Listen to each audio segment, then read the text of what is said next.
Hi, my name is Simone, and I'm the Zen Mommy. My channel is about spiritual awakening and Creator God consciousness. Today, my topic is sleep paralysis. Um, par- I think I'm saying it right. Sleep paralysis. Sleep paralysis is when you wake up in the earlier hours of the morning. Sometimes it can happen at night, and you feel like your consciousness has awoken, but your body will not move. So it'll often feel like something is pinning you down. It'll feel like a pressure, and sometimes the feeling is generally it doesn't feel that great. And growing up, in religion, we were told that these were demonic, evil spirits, in our homes, and they were just pretty much messing with us, trolling us, and that's kind of like the game they play. And so I had always thought that. And so, my church had me under the illusion that, I was in a cult. And so we were under the illusion, the pastor made it clear that the only person that could get rid of these things was him and the ministry. And anybody who could get rid of them, we could get rid of them only if he gave us charge and permission. And once he did it, we were able to, rebuke these spirits. So what they would do when they would come to our house to cleanse a alleged or so-called evil spirit, and I'm gonna put emphasis on that, they would come over and they would do this ritual where they would be yelling, "I rebuke you in the name of Jesus," and they would take olive oil and they would, I guess, anoint the house and rebuke. And so they also told us when we had this pinned down experience, and especially if we had it after they cleansed it or whatever, they would say, well, you got to rebuke it. And so one day the minister stood up and was like, if these spirits mess with you, you yell, "I rebuke you in the name of Jesus under the charge of blah, blah," the name of the minister. I'm going to say his name. And so we were thinking, oh, we're special. No one in the world can get rid of these things, but we can. And so for a long time, I was under the influence of thinking, this was just an evil spirit. I had moments in that sleep-wake state where I would also see things. I would see people, I would see movements, I would hear things, and it would feel like it's going on in my own house. And I would want to get up. One time I heard someone messing around in my dishwasher, right? And I knew I was home alone that day. And I remember trying to get up and I felt this pressure. I'm like, what the heck is going on? So you hear things, you see things. One time I saw a boy staring at me with glasses on. He was just kind of looking at me. And they never, they wanted to talk about evil spirits enough to get the whole church riled up about it. I don't know what the reason was that they were playing that game. But I was under that belief for a very long time, and a lot of other people, I'm assuming, may be under the same belief, since a lot of us experienced religion first before we came to our spiritual journey. And for those who didn't get the spiritual religion, trust me, you're lucky. But because it's a journey letting go of like a lot of these religious beliefs. Okay, so now, fast forward, after my awakening, I'm still not clear on what was going on then. And then I met my husband. My husband and I, we met initially through my YouTube channel. We met initially in a group somewhere about astral travel, and I introduced him to my YouTube channel. That's kind of how it started. So with his love for astral travel and my love for astral travel, we had not did it yet. It was both a desire we really wanted. So when we ended up getting married, moved in together, we started to study this astral traveling. And we took a class and we bought some books, and within a couple of weeks I had my first experience. And then I began to realize I had multiple experiences. In fact, him and I had multiple experiences together, and with astral traveling. So a lot of times with astral traveling is you don't actually remember. We astral travel every night. Okay, that's the thing. but we don't download it into our consciousness before we wake up. So when you're studying astral travel, one of the things you have to do is you're setting intentions to download that information to your conscious so you can wake up and remember the experience you had. Now, I've had experiences, and I had experiences where I remember, but Dorian didn't remember. Like, I remember when he was away on a business trip one day, I was in the astral realm. I woke up, I was floating over my body, and he was laying right next to me. And I realized that no matter where he is, his consciousness, he will travel to me because he feels like, he feels really protective of me, and it's very, very sweet. And I really saw that in the astral dimension, how much he really loves me. And so so I've seen different things. Me and him went to some events. Another thing that can happen in the astral realm is there can be like events and parties, and there's different entities, there's different beings. It's within the fourth dimension.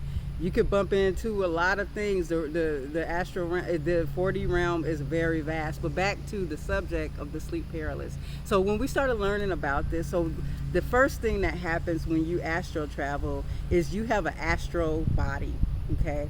And this astral body is kind of like a vehicle for your consciousness. Some people talk about like the Merkaba.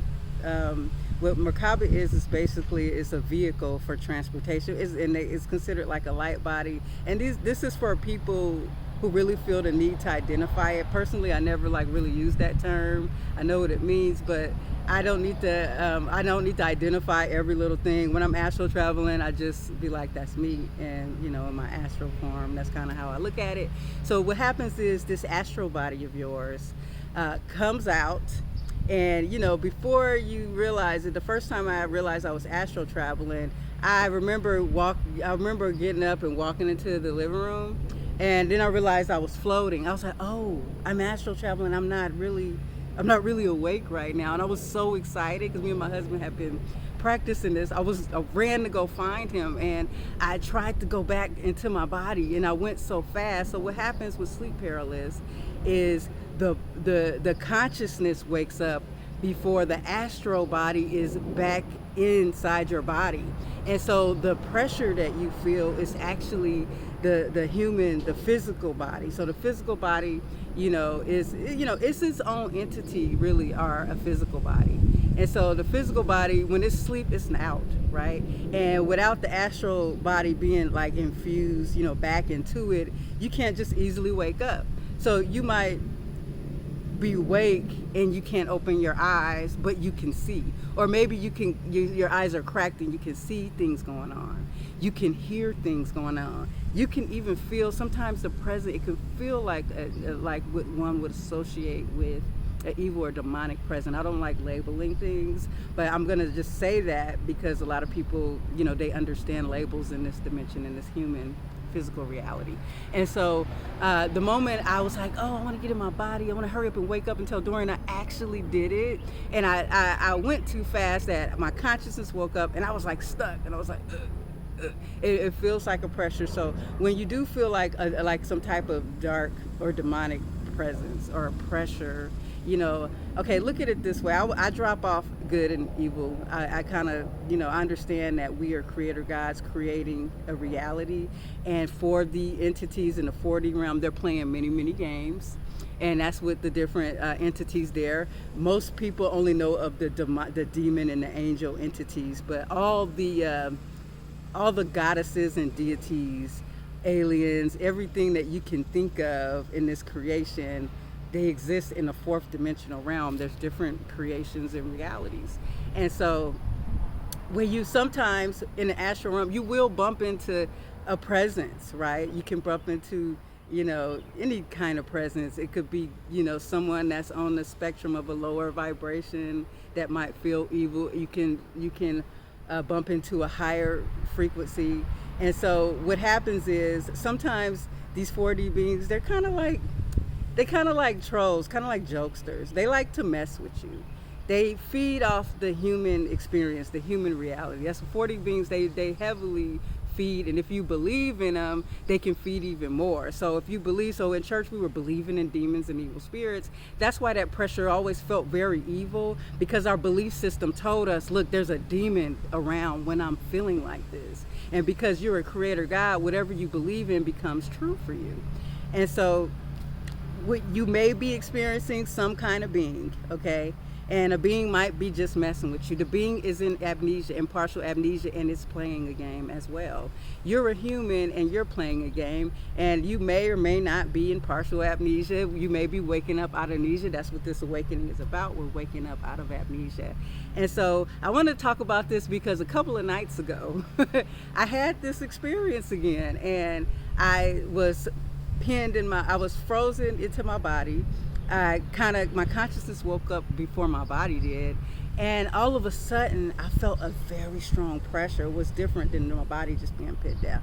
It was just like, it was pressing me down. Okay, so I have got rid of all fear, because I realized fear is what attracts these things. Fear is what causes you to have like these negative experiences. If you believe it, I realize that they're just a 4D being and I am a God, and I realize I'm a God. They may not realize they're a God planet, but I realize it. And when you realize it, all you have to do is believe it, you know? And so when that entity came to me, I called him out. I was like, as soon as I felt the pressure, I said, what are you doing? That's the first thing I said. And it kept pressing hard. And then I said, get off of me. I yelled, get off of me. And my husband woke up because he heard me say, get off of me. He's like, you okay? So we have this thing when we ever have like a weird dream, we wake each other up. We kind of help each other out. And so I was like, get off of me. And I had realized then it was probably some type of 4D entity that was just, you know, messing around, trying to get their fill, because they like that. They like to scare people. They feed off of fear energy. You know, there's many 4D beings, and they have many different sources of what they feed on. Fear energy is a very popular energy to feed on in that realm, so that's why they like to scare you. And if you're a scary person, if you believe in, you know, a scary entity, a boogeyman or a ghost, that actually invites them, and they like that you're a prime candidate, a target to be fed on and to have like these experiences. So when you have sleep paralysis, you need to approach this, that this is an entity from the 4D world. They are no greater than you. They are no less than you. In fact, they are you. We are all one. Even these other entities, just because we're in this human experience, this is just the game we chose. We could have chose a 4D game, but this is the one we're playing right now. And so you just approach them and you just be like, no, get off of me. I'm not playing this game with you.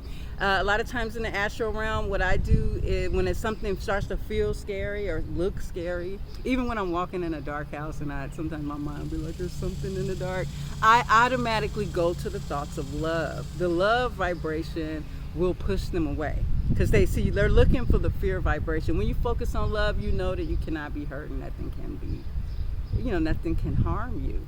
And so, yeah. Let's see, what else was I gonna say? Okay, yeah, so focus on love to get rid of it. You need to approach these entities like they're your equal. Imagine this entity just may as well be a very close friend, a close entity consciousness that you were good friends with before you even came here. So you're gonna know these people, right? Because we're all one. And so you have to just not be scared of that. And something's already trying to bite me out here. Getting used to being in this new location, there are a lot of bugs. Another thing, I had talked about once about my alien encounter that I had once, which is a 4D being, and I have a video on it, how they came into my reality during a sleep-wake state, which I fully thought and felt I was awake, because I started off playing with my son, and we were playing, and then the next thing you know, I had this sleepiness come over me, like it was uncontrolled. And all of a sudden, I was still playing with my son, but I was no longer in the 3D, 4D, the human dimension. And I was physical and everything, and I felt physical. My husband walks in the door. And when he walks in the door, he's acting weird and erratic. I immediately know this is not my husband. And I said, what's wrong with you? What's wrong with you? And then he just was acting weird, was about to walk out. And I grabbed him and I said, look, you're not leaving, you're in my husband's body. And I know, like, I guess playing with the game, but I didn't know what to expect and what was going on. I just know that he had my husband's body, but I knew for sure the energy wasn't his. And then it switched to a couple of scenes. I kept thinking I was waking up, but I never woke up. I was still in this experience. And the entity appeared again as my husband, but this time he changed bodies. And while I was looking at him, it went through multiple bodies. And I immediately was like, oh, you're a being, you're a 4D entity, you're an entity. And I was intrigued, and I said, so where are you from? I started asking questions. And the moment that he realized I was conscious to the game, he disappeared and left. So I'm trying to tell you, all you have to do is be confident and being conscious to the game. And these things, they can't mess with you. They only can do what you allow to do, because we can't infringe on each other's experiences like that. You may have agreed to it beforehand, but now that you're aware and a consciousness, you can say, nope, I don't agree. You can say, get off of me. You can say, don't mess with me. You can ask them questions. Tell me about yourself. But they don't want to communicate like that. It would be cool if they did, but they get in their game off of whatever, maybe they're feeding off fear. Maybe they're feeding off another vibration. And so I wanted to share this because it's something that needs to be cleared up, especially if you're on a path of Creator God consciousness, awakening to your truth, realizing that we're all one, that we're all God, and we're all a God having a human experience, or a soul having a human experience. And now we are working on ascending our consciousness, raising our frequency, and becoming one with our inner being, who we truly, truly are. And so I'm going to share that video real quick. Thank you. Please sign up for my email list. If you resonate with my channel, please sign up with my email list. I'll be keeping updates on my channel, on special videos I may have posted that may otherwise be banned on YouTube. I will be having them on my backup channel on Odyssey. Odyssey fully backs up my YouTube channel. I own my content there, and I'm keeping that as a backup. I'm gonna be, of course, working on YouTube because I'm a YouTube partner. So, definitely, if you something you can't ever find me one day, look for me on Odyssey. If they ever, act on this freedom of speech thing. And I think that's about it today. Thank you for watching. Namaste.